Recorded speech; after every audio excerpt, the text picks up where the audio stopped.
My favorite color is Kamala Harris. That's not, see, I knew you were going to do that. I knew, Mom, what is your favorite color? No, it's not. I've been on her campaign finance committee. That's not a color, that's a person.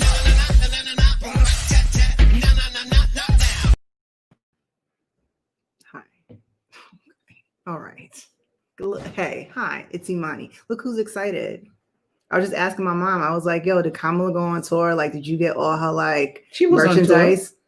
I'm talking about like tour, like, you know, like Mary J. Blige. Yeah, she was. Did you see her come out the other night to Mary J. Blige? Wait, hold on. Okay, listen. So I was actually on Twitter. I've actually been on Twitter over the past couple of days. Just in case they can't see. Yes, it's a nice shirt actually. Mm-hmm. So hey everybody, what's up? So listen. So your man's. Van Jones. Listen, he said he was like he was on CNN or something, and he was I saw him. He was like crying. No. I'm talking about he was like, yo, so you know, I seen Kamala come out to Beyonce. I was like, fool, that is Mary J. And see, here's the thing, Van Jones. I know that you have, you know, like you like white women, and that's your business. Like that, like do what you got to do. Okay, like just because you like white women or you favor white women, that ain't got nothing to do with your level of blackness. But your level of blackness does completely hinge on your ability to discern between Mary J. Blige and Beyonce. Come on, man. She don't know. Clearly, and that's really sad. And plus, he should know. Mary J. Blige is my best friend in my head. She's been my best friend in my head since like 1992. So y'all are not y'all, but Van Jones, you tripping. Also, somebody see my shirt. Yes. Does everybody please give her compliments on her shirt? Oh, look, it's Idris. You got clothes on? Okay, good. Yeah. Oh, look, it's Idris. Wait, I have to switch my angle. I'm moving over. Yeah, but the way you have this thing is like, okay, well, there's no space. Well, Idris, move over some. Also, some of y'all like, oh my God, Idris just be in the background not saying nothing. But you know what? Idris is here because he likes to be here. Like I used to kick it with my mom and her friends, and I mean, you know, just listen to people talk. And who do you like?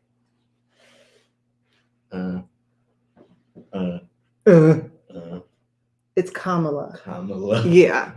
Okay. So to help everyone, have you seen that T-shirt that has a punctuation? I mean, a grammatical comma. It says comma. Like a grammatical comma la. I did see that. To when they can't pronounce her name properly. Did I say Kamala Harris? It's comma. They'll like I used to say Kamala, but it's the accent is on the first syllable, not the last. Kamala. But I think that's just, you know, because I'm used to pronouncing black names. So I mean, it's for real. Like it's true. No, I'm saying black names: Shaniqua, Tamika, what'd you say? Latasha. I had a roommate named Aisha. What's up, Aisha? If you out there, hi. And yeah, I mean, but I'm saying like that's why like if I have patients or if I'm like somewhere and there are names and I'm like, okay, I know how to pronounce all these names right because I know where the accent strikes. Because you went to where to go to school. Well, because I'm saying I'm a black person. I know how to. Does Van Jones know? I mean, you know what? He got his black card revoked. I'm tired of him. Well, and he's been like commiserating with Jared Kushner and all of them, talking about, well, you know, we have to, you know, talk like he sounds just like Ice Cube. We got to talk to who's in charge if we expect, you know, to get anything done. I'm like, you're an idiot. I almost cursed just now, but I didn't because my mom's here. I'm like, you're an idiot. I didn't go back to him. I was asking, oh, sorry, my bad. I was asking because you went to historically black. Yeah, but I did go to private school the majority of the time, like growing up. I know, but it takes 2 minutes to be at Xavier to learn those names and how to pronounce them. I mean, yeah, but we had a lot of white teachers though. I mean, and I was like, oh, you gonna have a rough semester. That's because it's a Catholic school. Well, no, I mean, I guess. I don't know. I only went to Xavier. I don't know. Did other people at HBCUs, did y'all have white teachers too? Also, I was science, so I don't know if that like made a difference. No, they have black scientists. Okay. No, science professors. Well, and they could consider themselves to be scientists also. Okay, so boom. Let's talk before we get into tonight's main event. We love you, Paul. Oh, we love your tea. Hi, Larnie. Thank you for looking. Hi. My shirt is dope. Yes, Hi, Alicia. Is. Yes, it's dope. Okay, wait. What? I have like a, you know what I'm saying? I have a schedule. Plus, she just woke up, so she just kind of like, hey, everybody, you know what's why? going on? But you know why? Why? Because you were asleep. Of course, but you know why I was asleep? Because you were tired. Because you were sick and tired. It has been months since I've been able to watch the news because I've stayed away from it. And that's big for you because you watch the news all the time. Because my job was making news programs, but I had to stay away from all that because it was heightening my anxiety and making me very angry and morose. I told you to take some Prozac, but you don't want to listen. No. So whatever. Once the election was over, I didn't watch all election day, and then the day after election day, I became a news consumer again. So I sit watching TV. I know, because you was texting all of us like and gloating and going like, yeah, y'all were all ready to make me suffer for another 4 years. But you know what? My ancestors, in some places, ancestors and black people everywhere, and a lot of white people, but black people for sure everywhere. Hold on, pause 1 second, Idris. Just hold on for a second. Okay, for real, Latinos, white people, some Asian Americans. Wait, white people. I want to talk to y'all right now. I'm Native talking Americans to white people right now in big numbers. Okay, are you? We're all talking to I'm listening. White people, white women. White reading Latinas. Karens. Listen.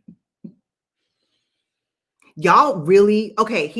I don't want to get into that yet. I don't want to get into the election stuff yet. Because I want to talk about one more thing before we really get there. You just summoned white people everywhere. Then you said I don't want to talk about that yet. No, we're gonna talk about it because I've really been thinking like white people, we need to have a conversation.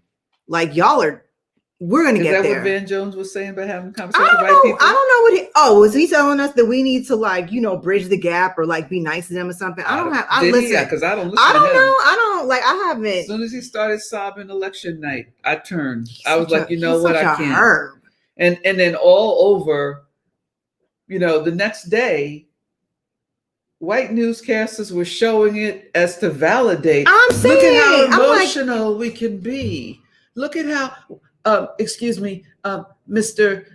Senator, what do you think about this? You know what? Y'all ain't got no black friends, huh? Y'all ain't got not one black friend, okay? If y'all ever have any questions about things like this, ask me, okay? I'll tell you, okay, that's annoying. Don't ever mention that to anyone who is black. What, Bob Angel's crying? Yeah, I was like, and so I'm that's like, no valid. I mean, I don't even know. Did you guys see this? Yeah, I seen it, and then I went to I went on about my day because Van Jones is I turned once he started because I had mine. No, I've been on with him. I had it on CNN, MSNBC, CNN. But the reason why I'm tired is because I have been watching news all the time, consuming it. And laughing so then a moment when I took a pause, next thing I knew I had passed out. Let me tell y'all. My husband woke me up to get me over here. Let me tell you when I knew I was done with Van Jones, this was years ago. When he was like, yes, President Trump was reading off a teleprompter, but he looked real presidential tonight. I'm like, you're an idiot. You are so dumb. You're the problem.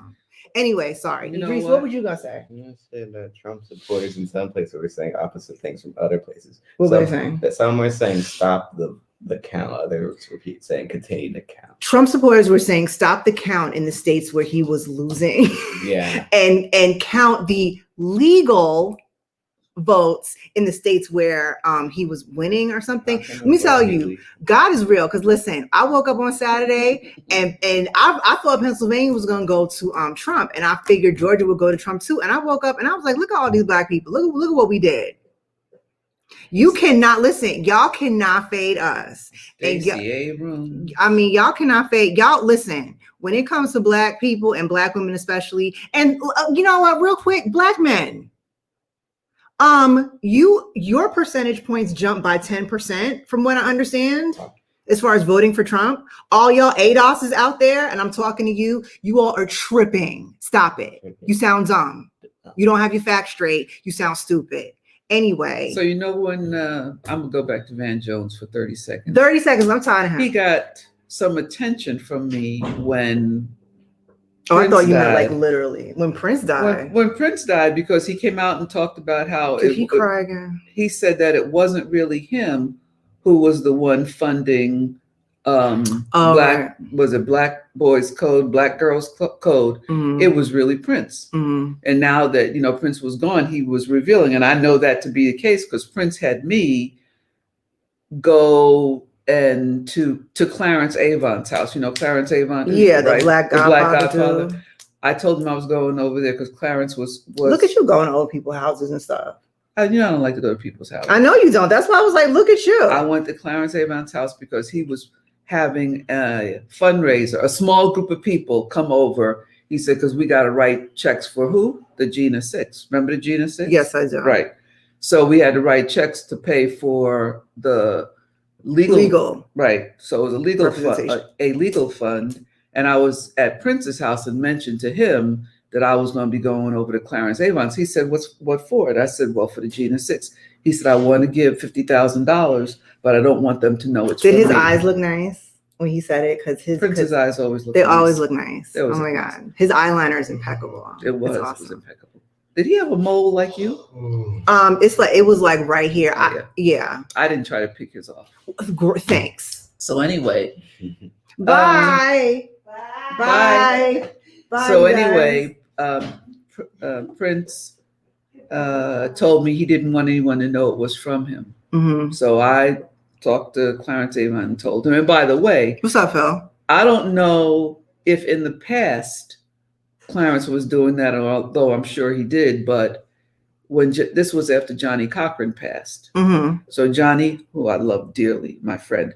So when Johnny was alive, what we knew was anything happened like the Gina 6, he was there and he took care of it. So I don't know if he was doing it pro bono, but after he passed, then they started, to raise money. But Prince said $50,000 to that family. He didn't want them to know. I made the arrangements. I backed out, and somehow the family found out, and then they wanted to thank Prince. And I was like, brother, it wasn't me. I didn't do it. I ain't telling nobody. So that would be why, I attached some validity to what Van Jones said, which was after Prince passed, then he said, it really wasn't me, y'all, who was putting all that money into Black Girls Code? Black Girls Code. There were two, one for boys and one for girls. Mm-hmm. But it was Prince who was doing it. Well, I mean, the clock is right 2 times a day. So anyway, moving on. Yeah. I wanted to talk about something really, really quickly until we delve into election stuff. So did you happen to hear what Keke Palmer said on Twitter earlier? Is it stupid? Yeah, it's pretty stupid. She said, is that the one who was on that show on ABC? I don't know. With Michael Strahan? Is that who Keke Palmer is? That's Keke Palmer. So you know what? She deleted it. So what did she say? She said something like, and y'all can tell me if I'm getting this wrong. She said something like, imagine how your life would be if you only spent your EBT money on healthy food.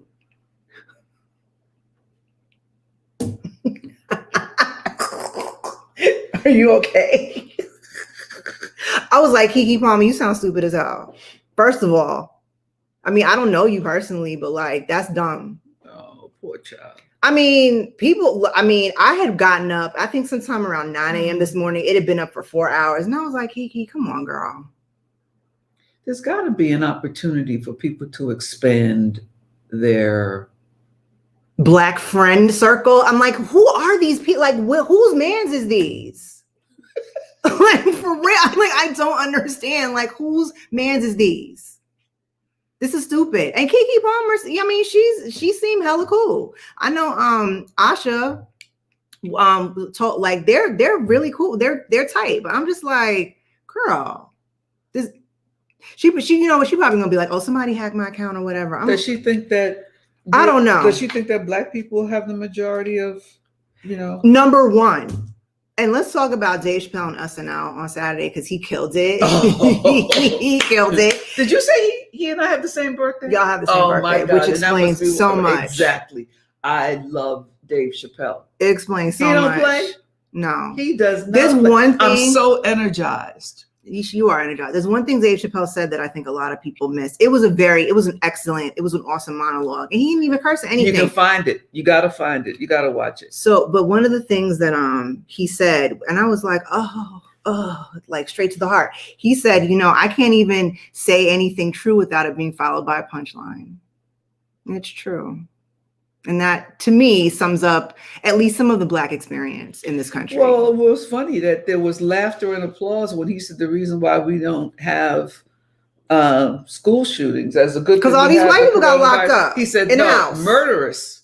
Murderous white people was in the house. People. And white people in the audience, they were, and I was like, man, y'all are y'all listening? No, because that's performative. Because I mean, once again, that's what I'm saying. Are they listening? No, they want to make sure that they are part of the woke. And they were like, right. They want to make sure they don't have to attend like the wokeless meeting once a month well, to make sure that they can still have some friends of color. I was gonna say so that we don't lose our allies.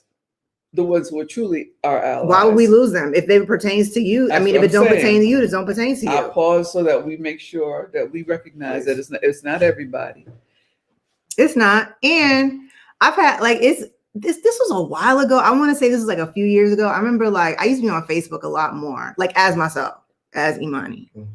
And who else would you be on? No, I'm saying because now I have a public. Oh, right. It was just me, and there was some article that came out that was talking about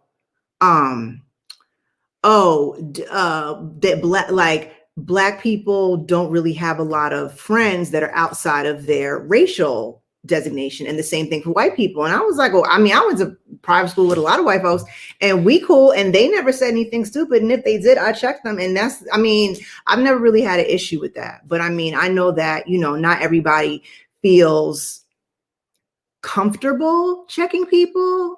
I kind of blame social media on this because I'm okay with confronting somebody and not like, oh, what's wrong with you? But just like, oh, excuse me, can I ask you a question? What did you say? But I mean, because I just want to clear things up. I don't want to hear it from somebody else. And I feel like if Van Jones and Keke Palmer had been checked earlier, this wouldn't have happened. One more thing to talk about. Yo, your man's Ben Carson. What do you mean, your man? Mom, it's a phrase. No, because but that's my Ben Carson. I mean, Uncle Ben. Did you hear what happened? I know what happened. Uncle Ben. Well, Uncle Ben. What else should I call him? Ben. It's like old Black Joe. Carson. Uncle Ben.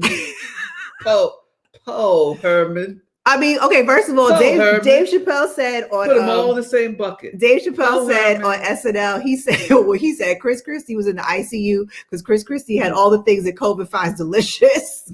And Ben Carson, and Black. So he had asthma, diabetes, obesity. You talking about Chris Christie? Mm-hmm. Yeah. And now Chris Christie, this morning I read this article. He said something like, well, Trump is gonna have to move on. I was like, oh, look at you, big man's over here with your new COVID drugs. Who said that? Chris Christie did. Then who asked him? And his ill-fitting suit. Chris Christie said, well, Trump, big head Trump. Yeah. To move on. Yeah, pack your shit. Basically, Chris Christie was like, somebody come get your mans. Yeah, right. Okay. Right. So back up the moving van. When Trump get some kegs of beer, call your boys, carry your shit out. So when Trump got sick, he got that Rona, and so I saw it like Joe Biden was like, oh, have a speedy recovery, thoughts and prayers or whatever. I was like, bye. You know what Black people were paying for. I was like, please by Saturday let him be dead. I don't even care. Okay, but listen. Can you imagine? I can't even remember the fool's first name. Pence. Can you imagine how he feels? He'd been replaced by a woman. Oh, not just a woman by a black woman, not You just know by a what's black weird? woman, but a black woman Can- who's a child of immigrants. Oh my God. Can we discuss real quick Mike Pence's lips? No, people who don't have lips, yo, what's that life about? They be No. like that. I don't even understand how that works. I don't even understand that life. Like, they be like they look like Jim Carrey off of when he Fire Marshal Bill. I'm like, how you eat and stuff? On top of that, When you drink things, like, how's that work? On top of that, Idris isn't aware of this, but I don't even know how they kiss when they both have That's no what I'm lips. saying. Here we are. They be rubbing teeth. They rub teeth. It's like because that's what I noticed. Like when he had that vice presidential debate, because they really panned in on his face, and I was like, damn. And maybe his teeth, I would expect that he would have like lacerations on his lips because his teeth keep getting in the way, like Fire Marshal Bill, I'm touching my lips because I can't imagine them not being there. Me neither. But I'm saying, I'm drinking tea right now. Like, what's that no lip life like when you trying to drink stuff? A straw. I don't even understand. I wonder if they invented straws for that. Probably. Okay. Now let's talk about the election. You go ahead, because you said you was crying and whatever. I wasn't crying, but I was like, yay. And I was like, cool. Oh well. Yes, I was, and I say it unashamedly because once it's sunk in. I wasn't trying to shame you. I was just saying, that was your experience. But once it's sunk in, that it was a different kind of joy than I felt when Barack Obama was elected the first time. That was, when Barack went, I was like, we finna party. I cried for our ancestors. This was what people, for eons had been dreaming of. This was something that couldn't be accomplished. The tears I had the other day were tears of relief, tears of thank God somebody's gonna get this fool out of here. And science and logic return, so that, there are people who are now focusing on. Yo, remember what Dave Chappelle said on Saturday? Dave Chappelle said, well, I don't understand why y'all wear masks at Klan rallies. Y'all can't wear them in Walmart. My face slid off. My whole skull. I was like, ah. But see, this is soon to become mandatory. Y'all better put the mask on. This is soon to become mandatory because logic and science have returned. Yeah. Well, what I kept thinking about, or they'll return on January 20th. Not really. Here's what I was thinking about, honestly. Not really, because I'm trying to make my point. They're going to focus on. Okay. What I'm saying is that for me, this election was way too close. And I do agree with the assessment that Trump is a symptom, but racism and anti-Blackness is like a chronic disease that this country has. So yes, Trump is a terrible person. He's always been terrible. I've been trying to tell everybody that forever. Okay. But here's the thing. Just like remember when Trump first got elected and he was trying to take away Obamacare, change the name all the time. Right. But here's the thing. The people who actually benefited the most from Obamacare were his supporters. So I kind of feel like I've seen comments on social media or tweets or whatever, and people say, oh, you know what? Black women, y'all save us once again. Oh, thank you. And I'm like, you know what? Y'all can keep that, because why are we the only ones who have this logic and sense? And to your point, what I'm saying is, yes, science is going to return, but it's look at what we had to do just to get here. Y'all, listen, y'all messing up bad. And there were a lot of people that voted for Obama the first and second time, but people really acting like, I didn't know. Oh my God, this country is so racist. I'm like, where you been at? You mean people voted for Trump the first and second time? No, people who voted for Obama the first and second time, white people, the same people who look, there were people who voted for Obama and then turned around and voted for Trump. Oh yeah. Right. And I'm just like, what? It's, what, everybody's need to come get their mans. Not me. I'm not getting nobody mans. You know what? I read this article which I found sad because I suspect it has some truth to it. But it said that for a lot of the people out there in the red spaces out there and all, when you look at the map. In the square states? Well, I'd like to say the square states, but Beverly Hills was red. Yeah, we ain't a square state. And you know who's in Beverly Hills? Yeah.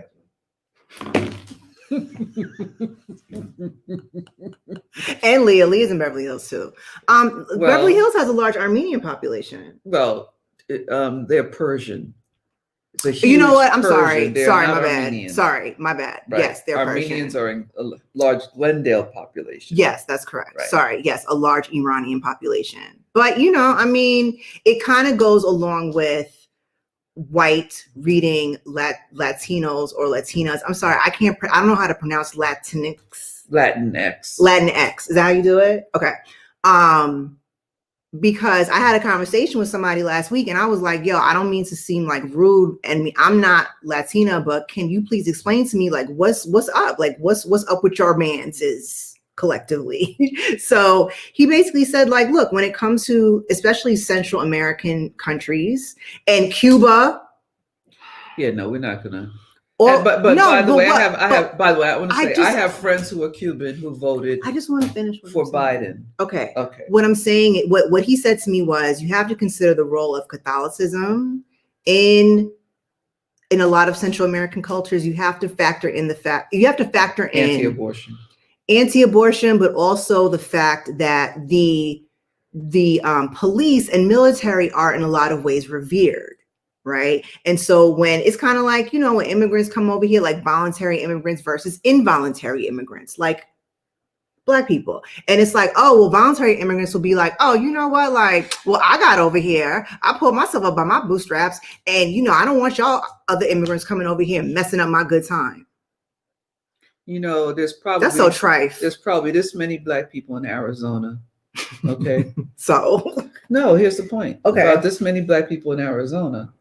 The reason why there was a big dent in Arizona in the Trump people, because it was the younger generation. It was the Latinx's. Yeah, I know. Right. Yeah. Who went big time for Biden. Yeah. Right. So I think that this whole thing about who the Hispanics voted for, who the Latinos voted for, has to be, we got to wait a little while until that whole thing is deconstructed.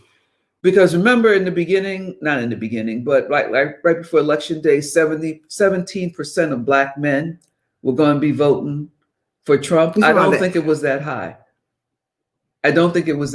But we have to wait for those numbers to come out. Because I hope that those 17% of Black men, if there are 17% of Black men who voted, I hope there ain't no Black women doing nothing. Why don't you come? I want to have a conversation with y'all. No girlfriends, no mamas, no sisters. Y'all better not be doing that. They'll be washing no clothes, giving them no loving, kissing no full lips. Ew.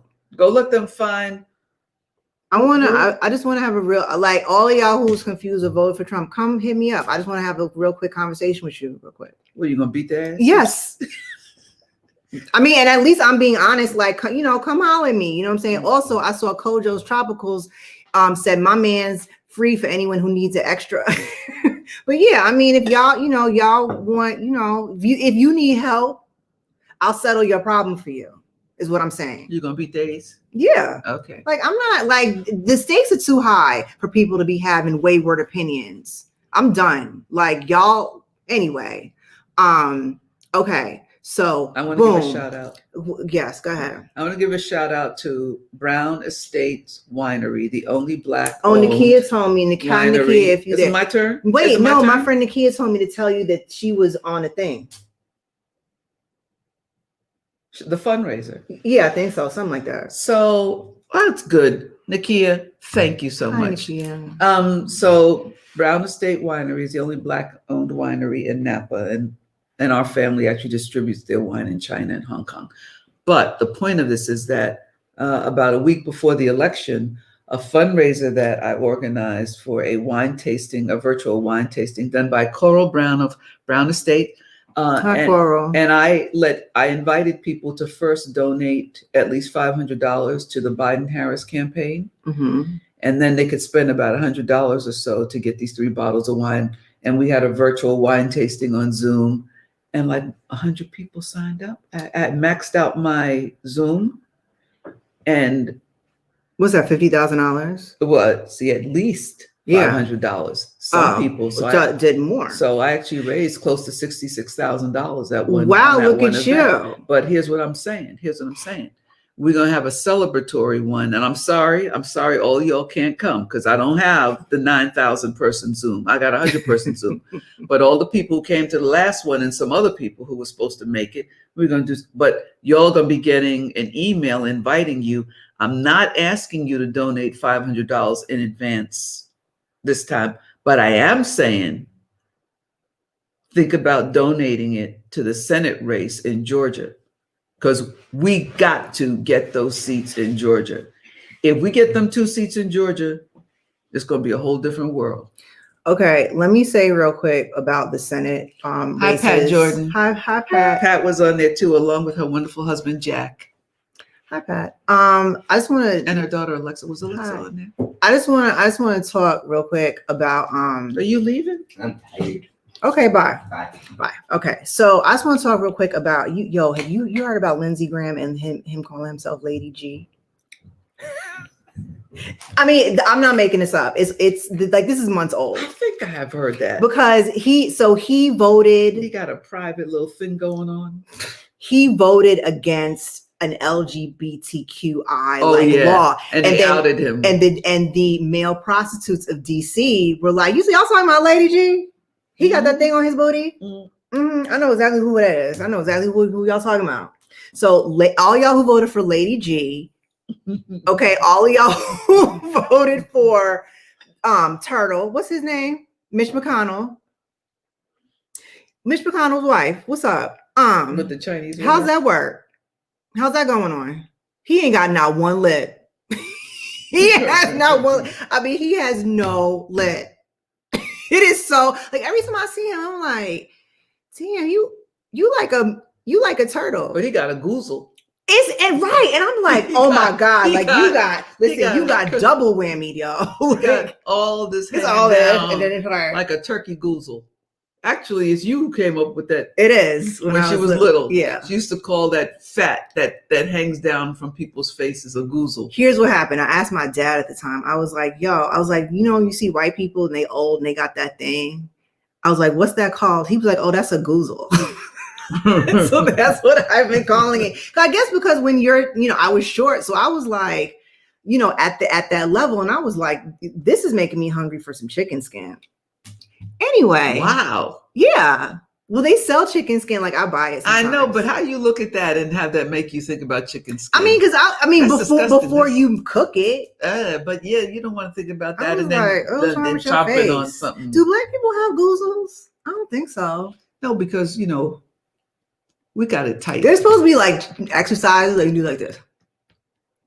Because like y'all heard this one before, right? I know y'all know black don't crack.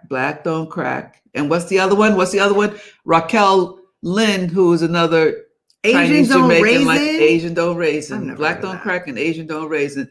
Yay. Okay, look, Angela Bailey asked a question. Okay. It's interesting to know from a psychological standpoint. I'm interested to know. So, do you want to read the question? I'm interested to know, Dr. Imani, from a psychological standpoint, why do you think black people voted for Trump even though they know that he is a racist and really not qualified? And really not qualified from what I can see. You know what? I wish I could give kind of one blanket answer, but I think it really depends.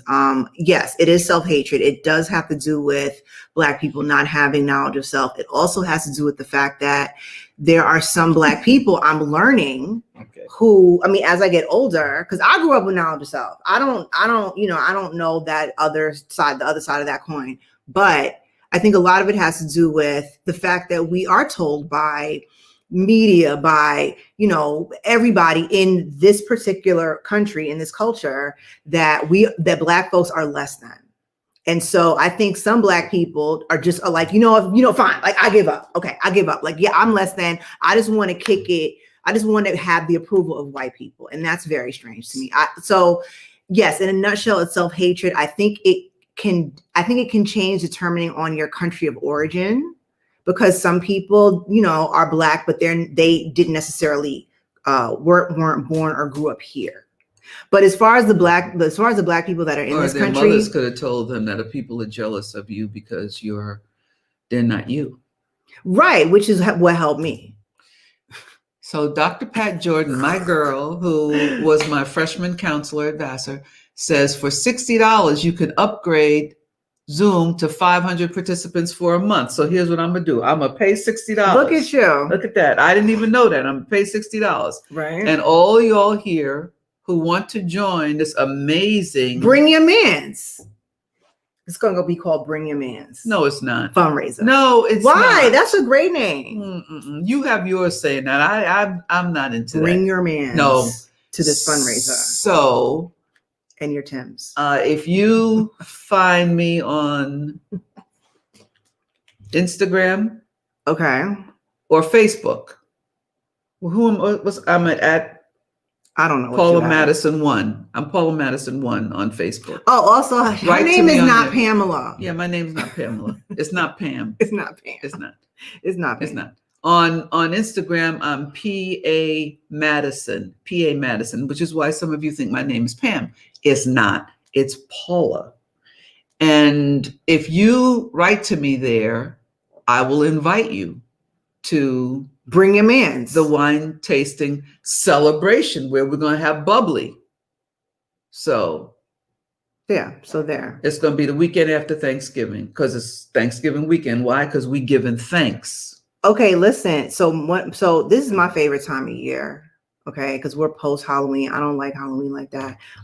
Thanksgiving is coming, and honestly, what's the date? It's the 9th. Yo, we got 2 weeks, right? Till Thanksgiving. I love Thanksgiving. I have to order the turkey. I have to reserve it. It's very exciting for me. And then, oh my God, as soon as Thanksgiving happens, like it's over, what happens? Christmas time. And then what happens? New Year's. Then what happens? Your birthday. Oh my God. Okay. Anyway, okay, let me see what else we can talk about. Lord. I figured you were just gonna be dominating the whole conversation. Honestly. No. So Raquel said the reason why when you ask about white we have questions. Black people, self-loathing, internalized racism. And Kojo's Tropicals, who we spoke to that time, we did, right. Yeah. He says he wants to come to the wine tasting celebration. Okay, bring your mans. He said he got extra mans. Right? Okay, yeah. Okay. Here's a question. 60,000 Black folks voted for Kanye. If any of y'all 60,000 people who voted for Kanye know me, don't ever speak to me. I don't think they know you because you don't be going you do not go to other people's houses. I don't really either. So I don't like to. I spend the night at Pat's house when I'm in New York because I love. Yeah, Pat. But that's different. I mean, I don't really like. I love Jack. And Jack always cooks for me. I don't really like going to people's houses like that. Fantastic chef, and Jack makes his own wines. Ooh. Mm-hmm. I used to make I actually used to make well, it was kind of accidental wine because I was fermenting things and I forgot about it. Okay, look. Okay, we got alcoholic beverages, J. Ray. And yes, Cleon, you can bring your mans. So let's see. We got questions. Okay, let's hear some questions. Kojo's Tropicals, big up to you, asked, what does letting go look like? And I'm guessing that means like a relationship. Actually, you're here, so you could clarify. You know what? It's kick them out the door. Okay, so for those of you who don't have hearts of coal, letting go can be difficult. It can be difficult. I mean, I would suggest that you be really honest with yourself. Don't do like I used to do and like not even think about it or talk about it because that's pretty much what she does. I'm going to show you how to let them go. Okay, no. So, no, you let them go. Let them go. And then hug yourself. I do hug myself every morning. I'm like, oh, Imani, you're so awesome. Turn to yourself because you are awesome. Awesome. All you folks out there, let them go. Hug yourself. You'll be a whole lot better. And then in a couple of weeks, you'll be like, oh my God, I can't believe I used to like mess with that person like that. You'll want to attend a wine tasting. and bring him in and celebrate. But what does it look like to me? Not her. To me, like I journal a lot. I read a lot. Because you could, like even if you broke up with somebody, it could still hurt. Like even though if you initiated it, you know what I mean? It can hurt. Yeah, it can hurt. Certain. Yeah. But you know But what? you act like you like Teflon. I don't act like I'm Teflon. It's that I have to devote a certain amount of time to mourning. Okay. Right? There's a certain amount of time to look. Something had to bring you to that point. Right. So it can't be. Oh, he said death. Oh, death. Oh, you know what? You know what? Here's what I'll say. So I know how to do it. I had 3 of my grandparents die within the 3-month period. And I was really depressed. Like it was really, really bad. This was 14 years ago. It was really hard. Like it was really, really hard. And then like immediately soon after I was pregnant. So like, then I had something else to deal with. I was terrified because you were in med school, right? I was in residency. Right. I was terrified for you. But then you know what? This is going to sound all spooky and stuff to people. But you remember when you told me, "Mom, I don't understand how this happened." I was like, I thought we explained all that to you years ago. Mm-hmm. No. I was using birth control and he was using a condom.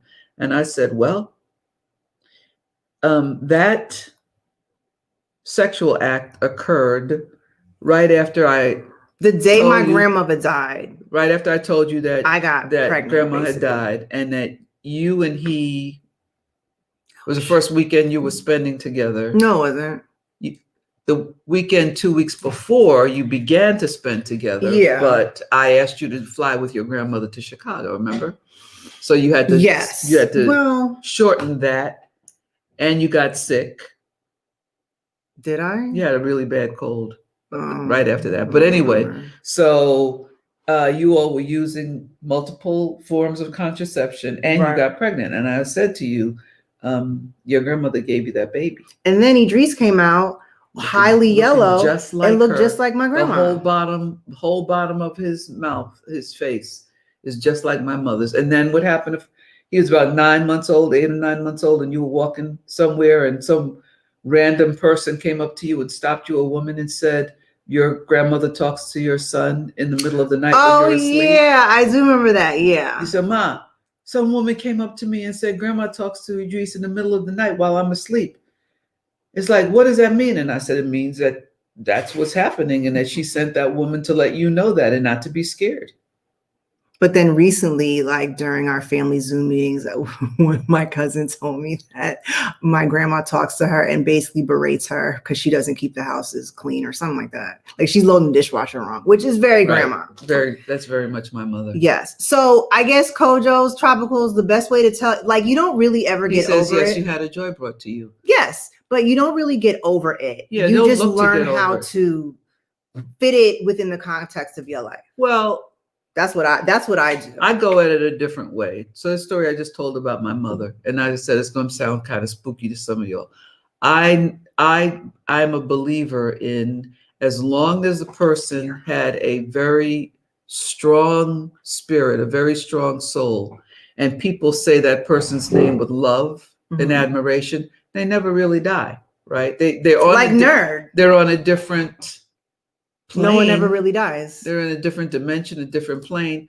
But you can't tell me that my mother and my father are not with me always because I talk to them. I feel them. They're with me. Yeah. So if you don't so much go through the, oh my God, so-and-so died, death is a part of life. It's going to happen. Right. So you learn how to incorporate it into your life. That's what I just said. You was like, no, that's not I how didn't say no. Yes, I said I want to go in a different way. Okay, fine. Next question. Why you want to attack me? I'm not attacking you, but you fully like shut me down. I didn't. And then I got hurt.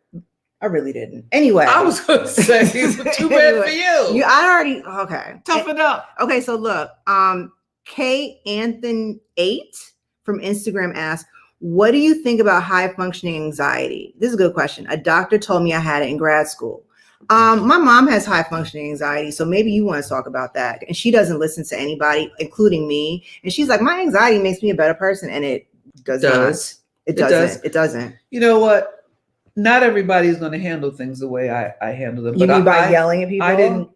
I didn't grow up thinking of marijuana, cocaine, et cetera, as recreational Even drugs. in the disco era? I never grew up thinking of those as recreational drugs because I saw people ODing, dying. I actually saw dead people, not like in the Sixth Sense dead people. But, no, it was right there. Right. In 1950s, 1960s Harlem, that's what was going on. Right. So I never saw that as fun, recreational. Oh, I can't wait till I can, skin pop. I can't wait till I can snort some. No, I never did. And so consequently, I don't get high. I never did. Don't have an aspiration, inclination to do any of it. So having said all of that. But hold on, one quick thing. You are one of those people who can party with other people, completely sober. Completely sober. And because my highness is with me. I can, I enjoy life. I enjoy my life. I enjoy my enjoyment. I have been, coming from Jamaican parents, you're taught to enjoy joy. It's like, well, get up and dance. And like I was saying a few weeks ago, we have little kids, you stand them up on your lap and you help them when the music is going, they're jugging, to the music. And it's like, that's what's called it, jugging. Okay. And to the music, and it's all fun. It's all, and you don't need enhancements to have that happen. Some people enjoy it. Some people enjoy eating very heavy rum cakes, such as myself. I have at these types of functions. I have nothing against any of that, but for me, that inhibits me. The notion that I would be getting high is very difficult. So years ago, when you were about, 8 or 9 years old, the psychologist told me, psychologist I was taking you to, he told me. No, I wasn't going to see him. You were going to see him. I saw somebody else. Oh, well, the first meeting we had was him, and then he referred me to somebody else, referred you to somebody else. But he told me that I was clinically depressed. And could benefit from Prozac. And he said he wanted to give me a prescription. I told him, I'm not going to take it. And he said, it'll help you. And I said, I got it, but I'm still not going to take it. And I told him, tell me the signs of clinical depression. He told me, and I said, all right. You. And he said, he told me what the signs were. And I said, okay, well then I'll stop doing those. And he just looked at me. He said, well, you can't just, I said, I can. If I know that those are not good for me, then I'll stop doing them. And so I stopped being clinically depressed because I said, you know what? This is a bad frame of mind to be in. Yeah, the question is high functioning anxiety. You still have anxiety.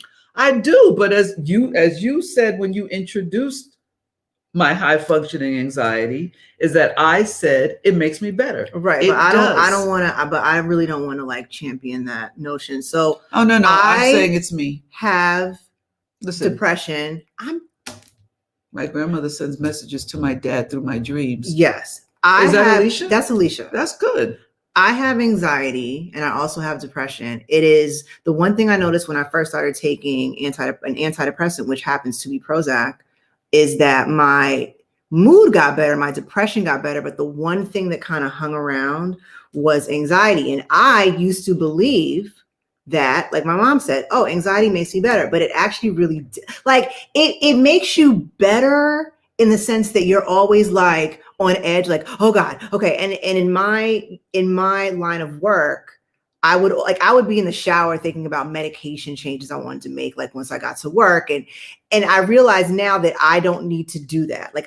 I can still function and be cool. Here's an example. This morning, my car does weird things, it's electrical stuff. Something will happen and then it will resolve. Tesla. You should get a Tesla. I don't want a Tesla because they look really whack inside. Anyway, okay, I'm just talking.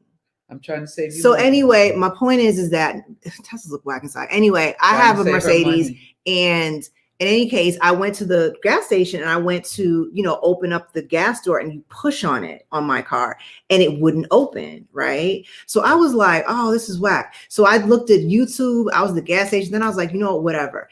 Now, here's the thing. In the past, that would have bothered me all day long. What? Yeah. It would have bothered me all day long. Like one thing, I would just be like, oh, I can't go to work. I mean, I would, but it would really like just nag me. I don't have. And it got to the point where I just went home and I forgot about it. And then like, you know what happened? Like the sun came out. No, what happened was I saw my patients, and this was like maybe like at 4:00 today. And I went downstairs, I went to the garage and I popped the thing open and it opened. See? That's what I'm saying. Like I have really bad anxiety. And that's what I meant by the sun came out, because sometimes what happens, give it a minute, give it some time, and you know what? It'll resolve itself. Look, I used to have Mercedes. This is how you act. This is how my mom act. I used to have Mercedes, but I didn't want to spend my money on all those repairs, so I got one. No, I know. I don't like. This is free. I got a Tesla.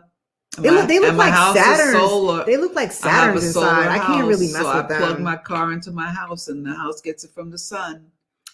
East Awesome. Antidepressants. You said antidepressants have all failed you. They just numb me. I don't know how many antidepressants you've been on. I don't know your symptoms. There are different categories. There are SSRIs. There are SNRIs. Honestly, it kind of sounds like you might need to see a psychiatrist who is really good with medication. That would be me, but I can't see you like that. Crystal Newton Kaplan asked, do you think depression is hereditary? Depression is absolutely hereditary. Depression is absolutely hereditary. Anxiety is hereditary. We know this because there have been multiple studies in what are called monozygotic twins, meaning they're identical twins. They both originated from the same egg that split in two. And so we can basically look and see, okay, well, they're both depressed. Right. But here's the other thing about not twins, but about family members. So I have people in my family who also take antidepressants. I don't know exactly what they are, but when I am seeing a patient and I believe that they could be helped by antidepressants, one of the things I ask is anyone else in your family on an antidepressant? And if so, what is it? Because oftentimes I can give my patient their family members medication, let's say. So let's say like you're depressed, you say you're on Lexapro. I could also give you Lexapro, but that doesn't necessarily mean that I would always do that. Like there's a lot of things to consider when it comes to prescribing medication. But yes, like Alicia said, that's how my anxiety is. I replay little stuff like that in my head all day. I perseverate a lot. What? I perseverate. Like I think about things like over and over and over, like that. Like it would have just messed up my whole day. So Sean Upshaw on the same thread asks, what are some common or frequent misconceptions regarding functioning anxiety? That it makes you better. It makes me better. It may not make you better. It doesn't make you better. She doesn't know. Yes, I do. She got a degree in whatever, but I'm her mother. Remember how you were acting when we went to China? I'm her mother. Remember how you were acting when we went to China? I do. What does that mean? Because you was all like, That's because I was meeting 298 of my grandfather's. Oh, really? Every day? Every day. And I was the team leader. Who made you team leader? You my did. My grandfather and my grandmother. Oh my God, that is not true. My mother. In my head, they put me in charge. TP, what does Ms. Paula think about emotional abuse in a relationship? What does she think about it? I'm not she down doesn't for think it. about it. I'm not down for it. I mean, if it were possible to ask her biological father, you tell you, I'm not. I have certain standards that have to be maintained. And if I think that you are acting raggedy and taking me for granted, I don't like feeling like I'm being taken for granted. I'll say out loud, we need to have a talk. We need to straighten this out. Because I'm one of those people where I'd rather be by myself. I'll be fine by myself. But what I'm not going to do is have the source of my frustration and pain all in the middle of my space, being all happy and kicking back and doing whatever. That can't happen. We got to resolve it, or something's got to change. So I think you have to learn. This is going to sound bad, okay? But I think you say a lot of things that sound bad. You have to love yourself more than you love other people. Yeah, I mean, that's if you don't love yourself more than you love other people, guess what? You're setting yourself up for failure. Well, that's what I meant when I said like a couple of, episodes ago on here, like you gotta, put your mask on first before you assist your child. I'm not saying that like I love my child less than myself, but in that type of a situation, you know what I'm saying? Like, I mean, I can't help you if I can't breathe. So I have an approach, and I thought it through, and these are among the things that come to me in my anxiety. And now I feel really hot. Okay, hold on. It comes to me in my anxiety, and it is that I thought about one time about degrees of love, and I decided that Idris at that time was about 2 or 3 years old, and I remember thinking to myself that if we were outside and he were about to step off a curb into the path of a car, I would throw myself in front of, right? For sure. But if I said to myself, but if my daughter, as a 30-something-year-old woman, was going to do that, I'm going to be like, Imani, don't do that.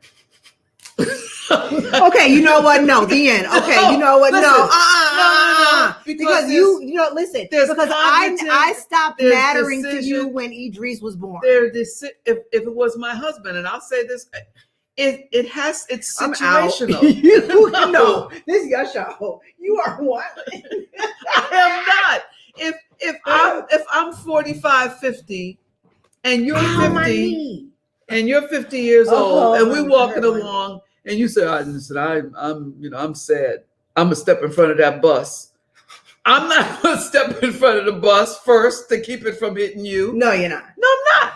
So I'm saying it's degrees, and it also is situational. A child who doesn't have a sense of danger or right and wrong, and you're the caretaking, you have to do that for the child. But if you're a grown ass woman and you go, I'm stepping front, I'm be like, don't do that. Don't you shouldn't do that. Oh my God. Well, okay. Somebody said Bob was shady tonight. I'm not shady. That's true. That's Pat. Oh, who said that you shady? Oh, East Awesome. I mean, she first of all, when people like coin that term shady, I was like, that's shady. Called a thing.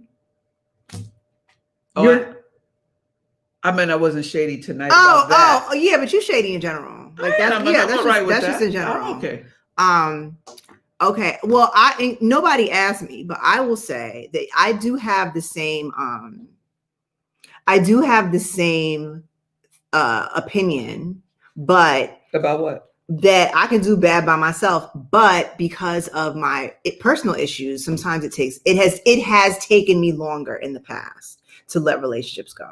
For me, it's like, but what always happens, like it'll take some time, and then I'll wake up one day and be like, no, get out of here. And then like, that's like, I can't go back after that. See, and the difference for me is I won't wake up. I don't wake up because I don't go to sleep while that's bothering me. It's like, nope. You probably don't go to sleep because you got anxiety and you can't. Well, see how I told you anxiety can be good for me? You know what? Okay. That's not, oh my God. Let's see other questions.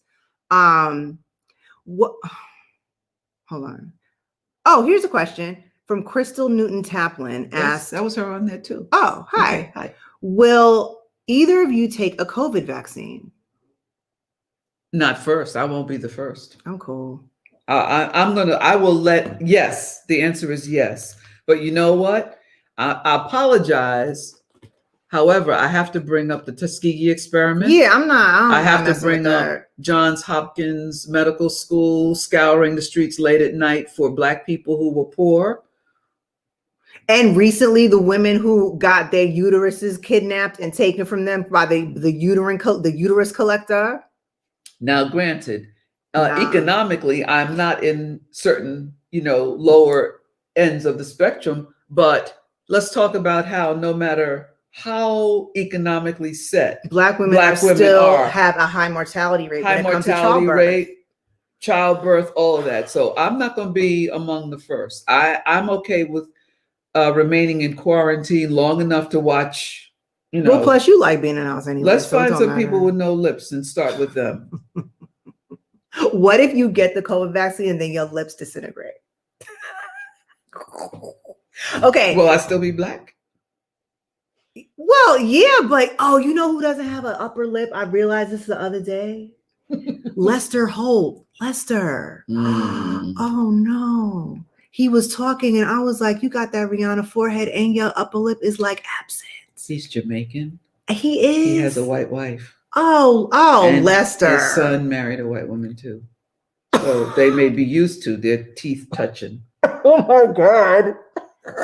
I shouldn't have said that. But it's true. I didn't know Lester was Jamaican. He has a very large forehead. He does. Well, so do I. I mean, you do. I don't.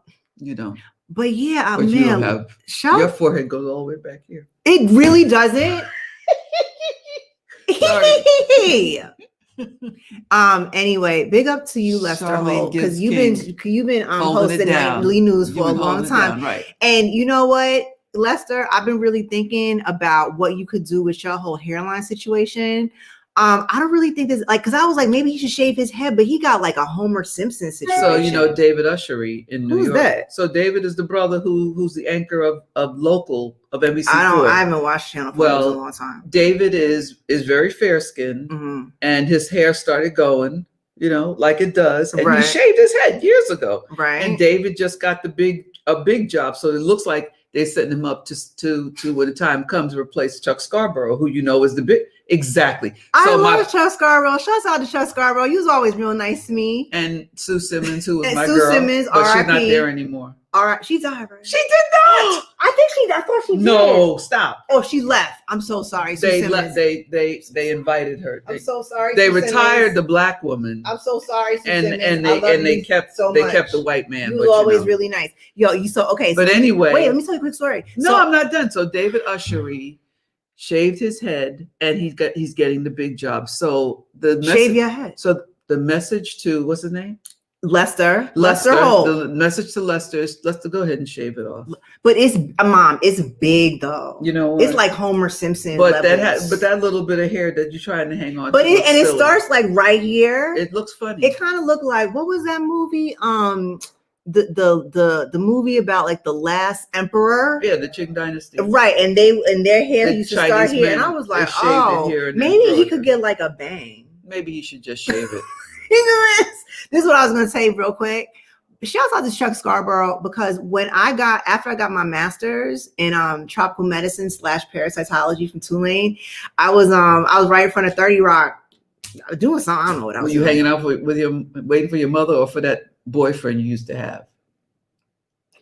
This was after I graduated from grad school. Okay. Oh, maybe you're waiting for your mother. Okay, you know what? Anyway, so I was standing outside, minding my business, chilling, and then Chuck Scarborough was like, "Oh, hey, what's up, Imani?" I was like, "Hey, what's up, Chuck Scarborough?" He was like, "You know what?" He was like, "So what you been up to?" I was like, "Well, I just finished school." He was like, "Oh yeah, your mom was telling me you got your master's in parasitology." I was like, "Yeah." He was like, because not that long ago, and then went into this whole long story about diseases, this intestinal tapeworm he had, and I was like, "That's so interesting." I was like, "Thanks, Chuck Scarborough." You know what I used to do when they would go to dinner? So after the 6 o'clock newscast, and they would go to dinner and stuff. And sometimes they would come back and be like, "Oh, my stomach hurts." Would you give them acidophilus? I'd give them acidophilus. I'd say, "Listen, I'm not prescribing for you. This is good yeast. Just put it back into your intestines, and you'll feel better." Because I didn't want them to miss the 11 o'clock newscast. It's not a yeast, actually. It's a bacterium. A bacterium. Bacterium. Or bacteria, because they have different strains. Did we tell people what Idris got these amazing grades on his report card? We didn't. Yo, listen. But he's not even here for us to celebrate. Idris got... No, don't give him the grades. No, I'm not. I'm just saying Idris got all A's. Okay, so oddly enough, his science grade was like an 87, but he's smashing it. And I'm really happy because we're applying to high school for him. But he's not going to have no problem.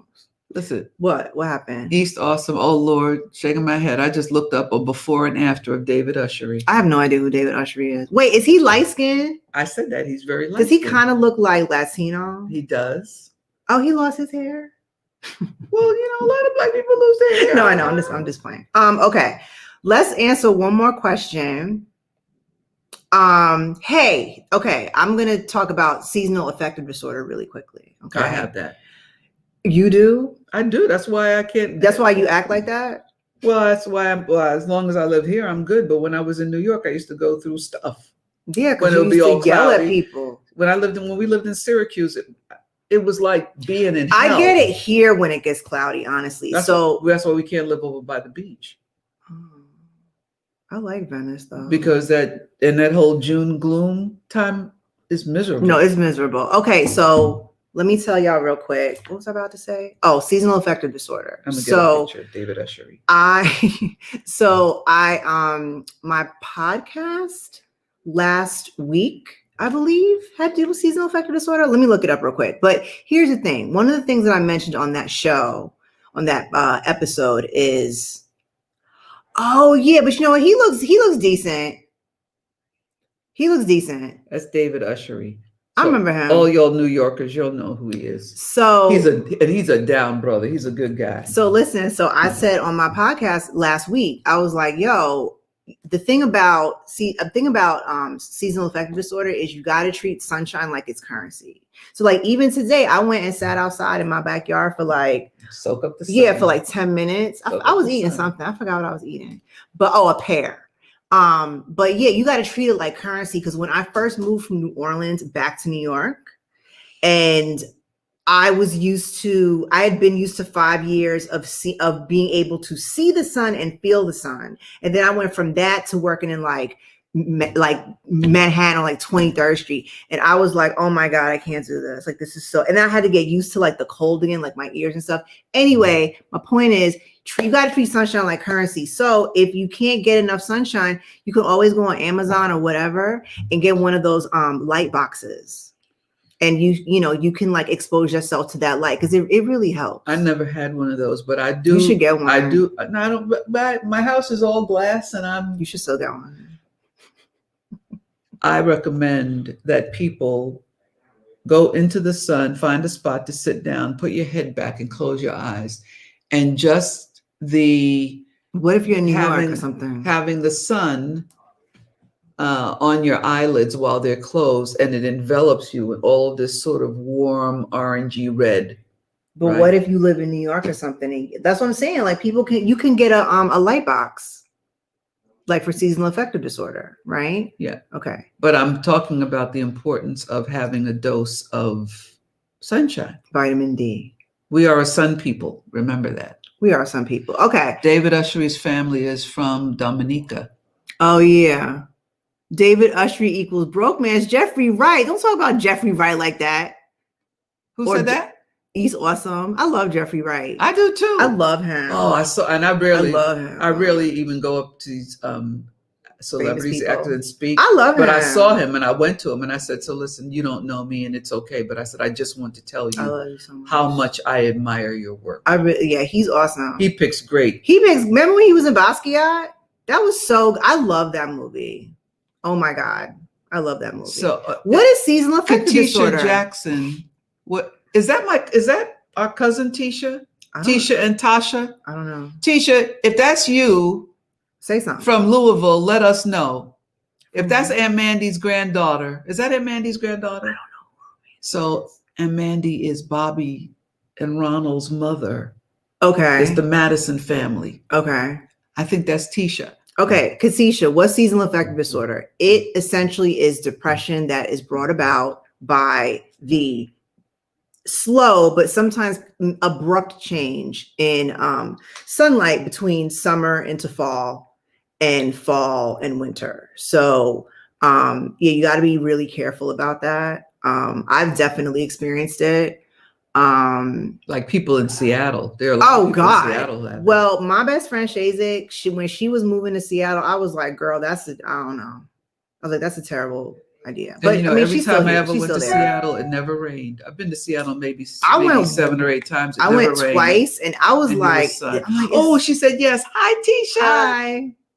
Yeah, I went to Seattle twice, and it was whack. Any thoughts on Pastor Paula White and her foolishness? Who is that? So that's the woman who they said that, how do they characterize her? As a white female pastor who has the sort of something of like a black, the joie de vivre, like a black Southern, and that she's now on her 3rd marriage. And she said something. You got to tell me what she said, but I did see that some years ago, Pastor T.D. Jakes must have said something to try to help her correct her behavior. I mean, I don't know. I don't know Reverend about that Jakes world. just had Women Thou Art. Yeah. I don't know Women Thou Art Loosed. And I was a speaker on Women Thou Art Loosed. Oh, she's okay. Listen, this really bothers me. It's okay. So Paula White, she's a preacher and a controversial, and she this always bothered me. People who are into prosperity theology. Oh, like Reverend Knight, give me $1, give me $10 so I Like, could buy a Cadillac. I know somebody I went to back in the school day. with who was on that, and I had to unfollow her. I was like, this is really whack. Because listen, the best example is, remember what happened in Raiders of the Lost Ark? No, what happened? Yes, what happened? Okay, but aside from their faces melting off, Oh, right? that was good. No, that was good. There was I think it was the second one or the third one. And when the light came and burned everybody? No, that's the first one. When Indiana Jones had to choose the cup that Jesus actually drank out of. Okay, But the cup that everybody kept choosing was this ornately bejeweled cup. Which doesn't make sense, right? Because Jesus was not that kind of a person. So he chose like the rough hewn cup, and then, like, yay, movie ended or whatever. So first of all, the concept that somehow you're better because you pray harder and therefore God's going to reward you with money is disgusting. It's very amoral to me. But that's what Paula White is on. But I mean, it makes sense. She's on her third husband. Maybe she's trying to find like, rich old white people. I never have prayed for something. Not like that. I have only ever prayed for wisdom and guidance. That's gross. That's all. Yeah, it really, like, that really disturbs me. As somebody who isn't like very religious, it just makes me like kind of nauseous to think about. I'm like, that's messed up. Like, don't do that. Like, don't. Okay, what's this say? Pastor Paula White calls on angels from Africa and South America to bring Trump victory. I mean, girl, I don't know. How's that looking? So that's what this is about. I guess. Paula White and Trump. I don't know. I don't care. We're done. Yeah, she's an idiot. What is the best medicine to take for seasonal depression if you take ADHD meds? I can't really. No prescribing. No, I can't. Like, I don't know you personally. I haven't done any type of an evaluation on you. You would really need to go see a psychiatrist or a general, a primary care. But this person doctor. saying, not for me, it's for a friend. Well, then your friend, right? Then then your friend got to go. Yeah. But no, there's some liability issues where there's a lot of liability. I mean, I'm not about to just go, okay, listen, somebody sent me like a DM 2 weeks ago, and I was like, this is just a public service announcement. Please don't DM me on Instagram or any other social media platform and ask me the following. I ran out of medications. My friend takes almost the same dose. Can I take the same? Like, I'm not going to answer you. Like, just think about it for a second. Come on, y'all. And when bad things happen and you pull out the Imani's text back, see, this doctor told me to take that. I ain't tell you nothing. Like, that's ridiculous. So yeah, I can't. I mean, all I'm saying is think about this. And this is not for me to flex, but think about it. It took me 17 years to be trained fully. I'm not going to reply to you in no DM. I'm sorry. Like, that's not how this works. Okay. This is my first time watching your podcast. I love your mom's strength. Hey. Thank you, Marva Perdriel. Hi. Okay, I'm kind of hungry now. So is there anything else you want to add? I do want to repeat that if you contact me, I can give you the information about how to. Can I still get a hug from your mom? Oh no. Okay, here we go.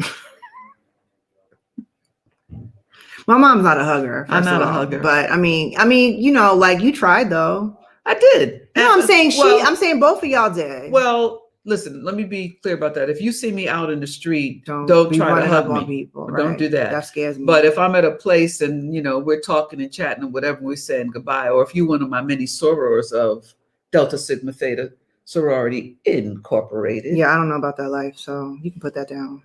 Throw into my mids, y'all. What? A mid? You can't know. Fine. I'm done with I'm not. I was never interested. So then then huggable, but I don't initiate hugs. No, she's not. I do. My mom be like, okay, to me. Like the true West Indian you are. I give you my cheek. Yeah, I'm like, I'm just kidding. I don't do that. I'm not mushing. Give me a kiss. I will do, Mom. Give me a kiss on my cheek. You didn't touch it yet. It was slimy. Ew. Did you do that in my ear? Yes. That was disgusting. It's gross. That was disgusting. All right, so will there be a Married to Medicine season 3? I don't know. But you know what? Life is gonna listen. Life has good things in store for this child. One door closes, another one opens. That's all I can say about that. Well, we don't know if there's going to be a season 3. Right. I don't know. I mean, but you know, I will say this. I have been working very hard over the past 2 years, especially during this year, to be more of a media personality, because I just really wanted to make sure that there was someone out there who was giving accurate mental health advice. Like, stop asking Dr. Phil questions. And had a big forehead. Stop asking Dr. Phil questions. And as much as I love Ian on the show, she's a lawyer. So, I mean, she's a lawyer who likes to give advice. Yeah, she's a lawyer who likes to hug people who don't want to be hugged and gets cursed out by people. Like, I swear to God, I don't understand. Or she walks away. She'll say, "I didn't come here to interview." You know, and it's entertaining. She grabs her purse and she leaves. She's leaving. It's like, okay. I love like when Yana be yelling at people, and when she walks in, she's like, "Hey." But like, for real, she keeps bringing these reality stars on and they keep cursing out. It's so weird. Anyway, happy Monday. Happy Monday. Oop. Trey 1226. How you doing, Sarah? Okay, so listen, here's the thing. No. We're gonna be back next week. We are. I'm like, I don't want to talk about no more sorority stuff. That might be because somebody's jealous. I'm not. First of all, don't even start. You said to me, when I went to Xavier, because I knew nobody was going to hit you. If you come back, no hitting. Greek, don't come home. DST, Spring 86. What school were you? I'm me, find me. I'm about to cut this off because I'm not doing this with you. Don't touch that. Why? I don't. Well, you know what? Then you go ahead. Bye, y'all. See you next week. What state are you in? We're in the state of California. And what did she say? You know, you want to hug that crazy neighbor across the street. What? What is Oh, she's talking about the woman next door who said whatever she said. Does that person know you? No. This is Crystal saying she was being funny. Remember the woman who said you seem so unfriendly? I was like, hold up. Speaking of vaccines, what ways do you think Big Pharma should consider when promoting to underserved communities? So the thing is that Imani just left and I'm about to go home. Actually, in reality, I'm about to call Idris downstairs so I can give him a manicure and pedicure because I believe in men having good grooming. Tama Hayes, I love you guys from New Orleans, Louisiana. How you doing, Nola? So my daughter's out there complaining because I was talking about sororities.